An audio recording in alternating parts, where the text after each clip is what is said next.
Bismillahirrahmanirrahim. Assalamualaikum warahmatullahi wabarakatuh.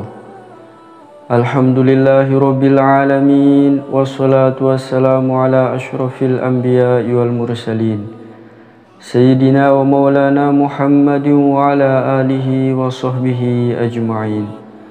Syukur alhamdulillah kita bisa berjumpa kembali di channel Muhasabah Fiddin. Semoga perjumpaan kita ini dicatat sebagai amal ibadah dan diberkahi oleh Allah Subhanahu wa ta'ala. Sholawat dan salam selalu dan tetap tercurahkan kepada Nabi besar Muhammad sallallahu alaihi wasallam dengan bacaan sholawat Allahumma sholli ala Sayyidina Muhammad wa ala ali Sayyidina Muhammad. Melalui kesempatan ini pula, tidak lupa saya doakan kepada sahabat semua yang sedang menonton video ini. Semoga Allah Subhanahu wa ta'ala senantiasa memberikan kesehatan, keafiatan, dipanjangkan umur, dimurahkan rezeki, dimudahkan segala urusan, dan tetap dalam lindungan Allah Subhanahu wa ta'ala. Amin ya rabbal alamin.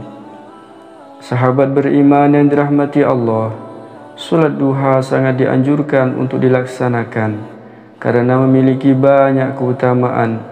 Syekh Zainuddin Al-Malibari dalam kitab Fathul Mu'in halaman 254 menjelaskan, salat duha disunnahkan berdasarkan firman Allah, bertasbih bersama Dia di waktu sore dan pagi. Imam Bukhari dan Muslim meriwayatkan hadis dari Abu Hurairah yang mengatakan bahwa Rasulullah Shallallahu Alaihi Wasallam pernah berwasiat 3 hal kepadaku: puasa 3 hari setiap bulan, sholat duha 2 rakaat, dan sholat witir sebelum tidur. Wasiat tersebut tidak hanya khusus bagi Abu Hurairah, tetapi berlaku bagi seluruh umat Nabi Muhammad, karena dalam hadis lain disebutkan bahwa banyak rahasia dan keutamaan dalam sholat duha. Allah Subhanahu wa ta'ala menjanjikan 5 hal bagi hambanya yang rutin mengerjakan ibadah sholat sunnah duha. Lantas, apa saja janji Allah bagi hambanya yang rutin melaksanakan sholat duha? Yang pertama adalah dibukakan berbagai macam pintu rezeki. Sahabat beriman yang dirahmati Allah, salah satu janji Allah Subhanahu wa ta'ala kepada hamba yang mengerjakan sholat duha adalah dibukakan pintu rezeki dari berbagai arah. Hal ini yang membuat Allah Subhanahu wa ta'ala menganjurkan kita hambanya untuk melaksanakan sholat duha, dan juga kita sebagai seorang hamba termotivasi melakukan sholat sunnah karena hal ini. Namun tidak menutup kemungkinan juga sholat duha dilaksanakan untuk berbagai hal lainnya, karena rezeki yang Allah Subhanahu wa ta'ala maksudkan tidak selalu berupa materi dan harta. Rezeki yang dimaksud bisa berupa kesehatan, ketenangan hati, dijauhkan dari orang zalim, hingga hati seorang hamba yang dijadikan lapang. Yang kedua, mendapat ampunan dosa dari Allah Subhanahu wa ta'ala. Sahabat beriman yang dirahmati Allah Subhanahu wa ta'ala, tidak ada seorang hamba yang tidak ingin mendapatkan ampunan dari Allah Subhanahu wa ta'ala. Dalam hal ini, pengampunan yang dimaksud adalah pengguguran dosa dan kesalahan yang pernah kita perbuat. Maka melalui sholat sunnah ini, Allah Subhanahu wa ta'ala menjanjikan akan mengampuni dosa hambanya yang rutin melakukan ibadah sholat duha. Sebagaimana disebutkan dalam hadis, Rasulullah Shallallahu Alaihi Wasallam bersabda, barang siapa yang menjaga sholat duha, maka dosa-dosanya akan diampuni walau sebanyak buih di lautan. Hadis riwayat Tirmizi, Ibnu Majah, dan Ahmad. Dalam hal ini, penting bagi kita sebagai seorang hamba yang tidak pernah luput dari salah dan dosa untuk mendapatkan pengampunan dari Allah Subhanahu wa ta'ala melalui ibadah sholat sunnah duha. Yang ketiga, tidak termasuk orang-orang yang lalai.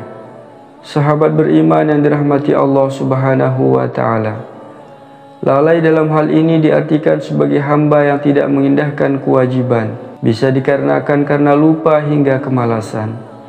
Maka dengan melaksanakan sholat duha, membuat seorang hamba tidak dimasukkan dalam kategori orang-orang yang lalai dalam beribadah kepada Allah. Hal ini jelas seperti yang disampaikan oleh Rasulullah SAW dalam hadisnya. Barang siapa yang sholat duha 2 rakaat, maka dia tidak ditulis sebagai orang yang lalai. Hadis riwayat Tabrani, atau kama qala alaihi salatu wassalam. Maka dalam hal ini tidak dikategorikan dalam hamba yang lalai dapat dipahami sebagai peningkatan iman.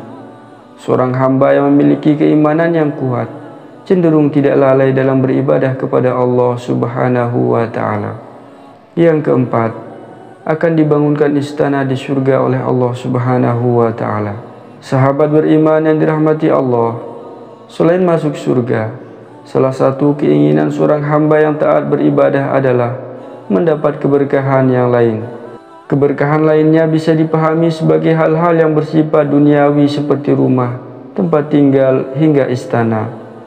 Maka melalui salat duha, Allah Subhanahu wa ta'ala menjanjikan akan membangunkan istana di surga dari emas bagi hamba yang rutin melaksanakan salat duha. Dalam sebuah hadis Rasulullah SAW bersabda, barang siapa sholat duha 12 rakaat, maka Allah akan membangun baginya istana dari emas di surga. Hadis riwayat Tirmizi dan Ibnu Majah, atau kama qala alaihi salatu wassalam. Alangkah sangat mulia seorang hamba ketika Allah Subhanahu wa ta'ala membangunkannya istana di surga, yaitu tempat bagi seluruh makhluk yang diinginkan setelah kehidupan di dunia ini. Lebih mulianya lagi, Allah Subhanahu wa ta'ala membangunkan istana tersebut dari emas yang banyak diketahui oleh seluruh manusia bahwa emas adalah salah satu barang yang mewah. Yang kelima, diberikan pahala sedekah. Sahabat beriman yang dirahmati Allah, yang dimaksudkan dengan sedekah ini bukan berupa harta, namun berupa amalan yang mendekatkan diri kepada Allah Subhanahu wa ta'ala. Maka Allah Subhanahu wa ta'ala akan mencukupkan dari itu semua dengan menjalankan 2 rakaat salat duha. Sebagaimana keterangan hadis Rasulullah SAW dalam kitab Riyadhus Shalihin dari Abi Dzar dari Nabi SAW bahwa beliau bersabda, di setiap pagi ada kewajiban di setiap ruas anggota tubuh kalian yang harus dikeluarkan untuk sedekah. Maka setiap bacaan tasbih adalah sedekah. Setiap tahmid bacaan alhamdulillah adalah sedekah. Setiap tahlil adalah sedekah. Setiap takbir adalah sedekah. Dan perintah mengajak kepada kebaikan dan mencegah kemungkaran adalah sedekah. Dan dapat mencukupi untuk itu semua 2 rakaat yang dilakukan pada waktu duha. Hadis riwayat Muslim. Sahabat beriman yang dirahmati Allah Subhanahu wa ta'ala, itulah 5 janji Allah yang akan diberikan kepada hambanya yang rutin melaksanakan ibadah solat sunat duha. Wallahu a'lam. Wassalamualaikum warahmatullahi wabarakatuh.